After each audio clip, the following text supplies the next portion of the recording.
আসসালামু আলাইকুম, সবাইকে স্বাগতম রিসান্স ফ্যামিলিতে।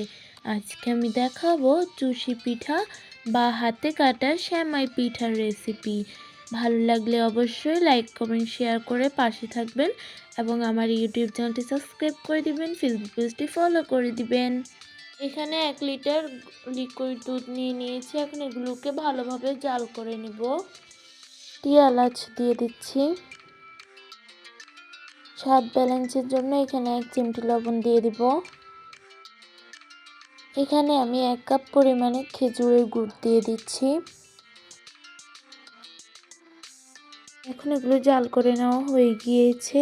দেখুন এগুলো ফুটছে। এখন আমি গ্যাসটি অফ করে এগুলোকে এভাবে ঢেকে রেখে দিব।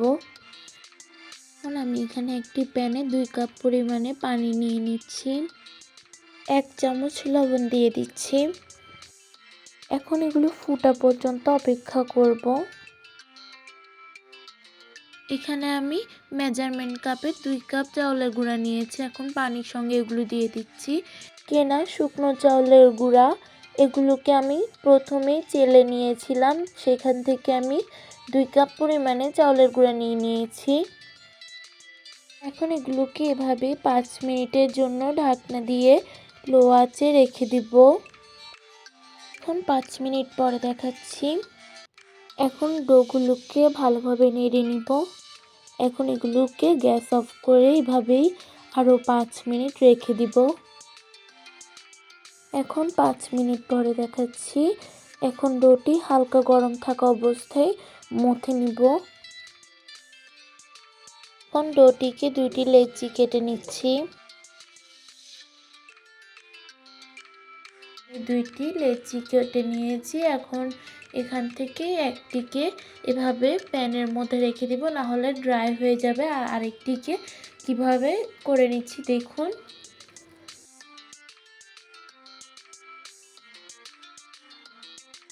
এখন এটিকে এভাবে করে ছোট ছোট করে নিয়ে নিচ্ছি।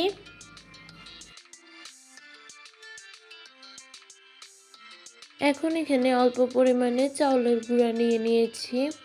দেখুন হাতের তালুর সাহায্যে কিভাবে করছি। এভাবে করে সবগুলো তৈরি করে নিব। দেখুন আরেকটি তৈরি করে দেখাচ্ছি।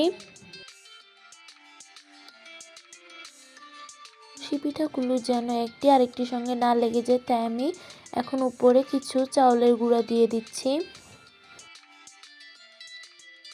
দেখুন এভাবে করে আমি সবগুলো চুষি পিঠা তৈরি করে নিয়েছি।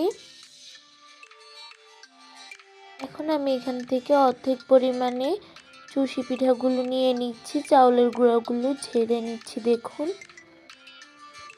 এই চুষি পিঠাগুলো আমি রোদে শুকিয়ে সংরক্ষণ করব এবং এই বাটির চুষি পিঠাগুলোকে এখন আমি রান্না করে নিব। এগুলো ভালোভাবে শুকিয়ে তারপরে সংরক্ষণ করতে হবে। আগেই তৈরি করে রাখা দুধের মিশ্রণটি এখন আমি আবারও নিয়ে নিয়েছি। এখন গ্যাসটি অন করে এটিকে জাল করে নিব। ফুটা পর্যন্ত অপেক্ষা করব এগুলো। এখন এলাচগুলো উঠিয়ে নিচ্ছি। দেখুন এখন এগুলো ভালোভাবে ফুটছে। এখন চুষি পিঠাগুলো দিয়ে দিচ্ছি।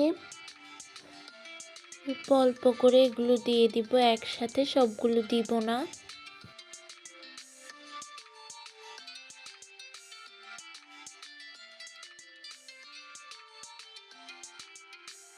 ভাবে অল্প অল্প করে দিয়ে দিব এবং নেড়ে দিব।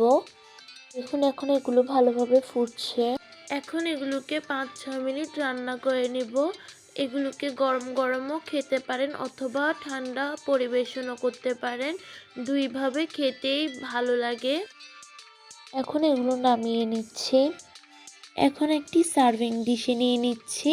এগুলোকে ঠান্ডা করে নিব, তারপরে সবাইকে সার্ভ করব। আজকে আমার রেসিপিটি এ পর্যন্তই। এখন তৈরি হয়ে গিয়েছে মজাদার চুষি পিঠা। ভালো লাগলে অবশ্যই লাইক কমেন্ট শেয়ার করে দিবেন এবং আমার ইউটিউব চ্যানেলটি সাবস্ক্রাইব করে দিবেন, ফেসবুক পেজটি ফলো করে দিবেন। আসসালামু আলাইকুম।